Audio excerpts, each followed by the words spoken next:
Buenos días, nosotros somos el equipo 9 y a continuación vamos a exponer parte de nuestra evidencia de aprendizaje de la segunda etapa de la materia Comprensión y Expresión Lingüística Avanzada, presentando el tema de los propósitos generales del discurso oral. El equipo está conformado por Brandon Aldair Córdoba Briones, Alondra Lisbeth Martínez Briones, Alan Misael Valdés Santoy y Axel Damián Díaz Rodríguez. Para comenzar, el propósito que siempre va a perseguir un discurso dependerá del motivo por el cual se va a dar el mismo. En este se encuentran relacionados algunos elementos como la forma del discurso, el receptor, quien es a quien se está dirigiendo el mensaje, y el propio discurso. El punto clave de un discurso es el tema del mismo y la idea que se requiere transmitir a una audiencia concreta. A través de este, el orador tiene un impacto sobre el pensamiento o de la conducta de los receptores.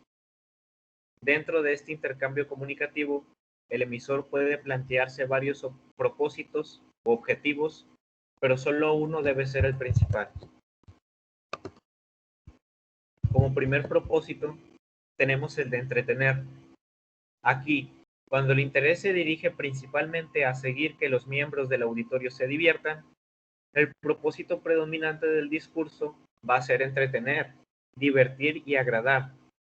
En caso de que se pretenda llevar una intención agradable a los receptores y hacerles olvidar la vida cotidiana con sus pequeños sucesos y sus apremios, probablemente el mejor medio sea quizás el humor, pero también las noticias, comentarios y o reportajes curiosos o insólitos pueden servir para lograr el mismo objetivo, sobre todo si se tiene un interés humano intrínseco y resultan sorprendentes y apropiados para la ocasión. Otra de las herramientas que ofrece grandes ventajas tanto al emisor como a los receptores es la narración, puesto que el desarrollo cronológico es fácil de seguir y la renovación de los hechos mantiene el interés cuando el tema lo permite. Se pueden crear tensiones y avivar la espera y curiosidad antes de llegar al desenlace. En todos los casos siempre se tendrá una gran importancia de la viveza del lenguaje y la originalidad que usa el orador en la exposición de sus ideas y de sus argumentos.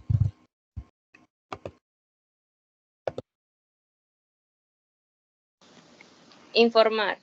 La característica principal de este propósito es la objetividad, y aunque hablamos sobre el tema con la extensión debida a un capítulo posterior, dejemos desde ahora sentada la reserva de que la objetividad plena es prácticamente imposible, ya que toda palabra, cualquier que sea el tono en que se pronuncie, lleva en sí misma una carga afectiva que no puede neutralizarse del todo por el solo intento que tenga el emisor de parecer neutral, por muchos y muy sinceros que sean sus deseos de serlo.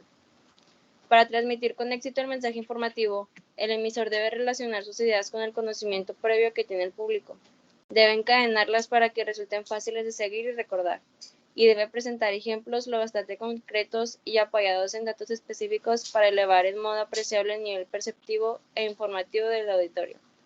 Digamos finalmente que un informe llena su propósito cuando es claro y conciso, y cuando dice todo lo que ha de decir con el número necesario de palabras y no más.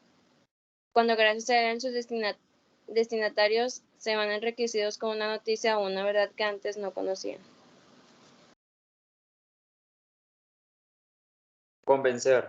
Para convencer es preciso argumentar, lo que contribuye y una operación lógica que solo es posible cuando se arranca de unas realidades que da por buenas el receptor o en general el destinatario de la argumentación.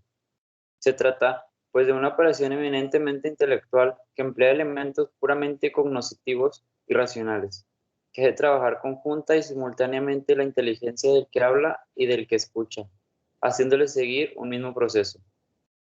Cuando se pronuncia un discurso o se dicta de una conferencia cuyo propósito sea convencer, después de expuestos los hechos o simplemente afirmados, ha de abrirse sobre una verificación o interrogación. Ha de pasarse de una afirmación a otra subsiguiente mediante una explicación lógica, cuya claridad hace que sea aceptada por los receptores.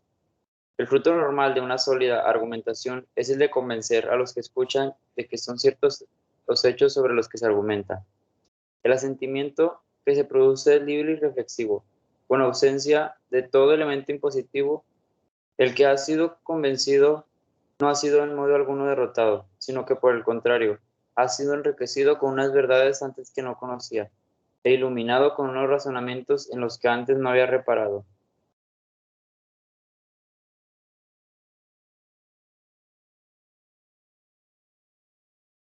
Persuadir. Aquí está precisamente la diferencia entre convencer y persuadir.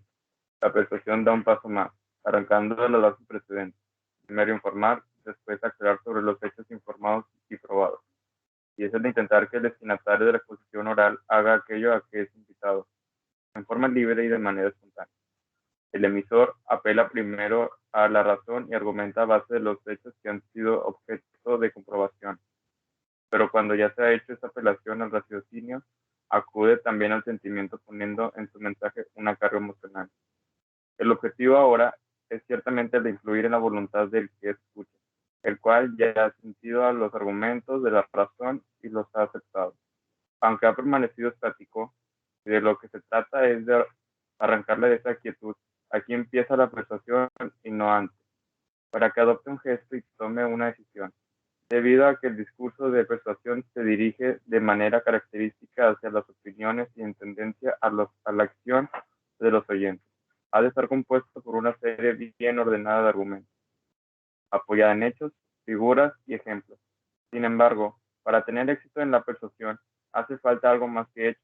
Debe tratarse de que los oyentes quieran creer o actuar en la forma que se les propone.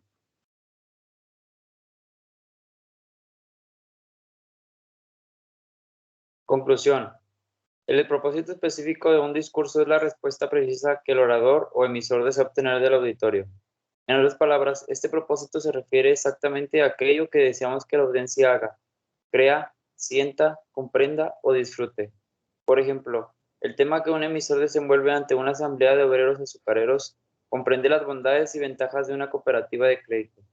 El propósito general es persuadir a la acción, es decir, incitar a estos trabajadores a que valoricen la idea y la pongan en movimiento. El propósito específico será lograr un número suficiente de adherentes para formar la cooperativa. La formulación de un propósito específico, claro y preciso, es esencial para el éxito del discurso, porque centra el pensamiento del auditorio y además ayuda al orador a fijar en su propia mente el punto exacto que desea ser comprensible para sus oyentes, la opinión que desea que opten y la acción que deberían apoyar o iniciar como resultado de la charla.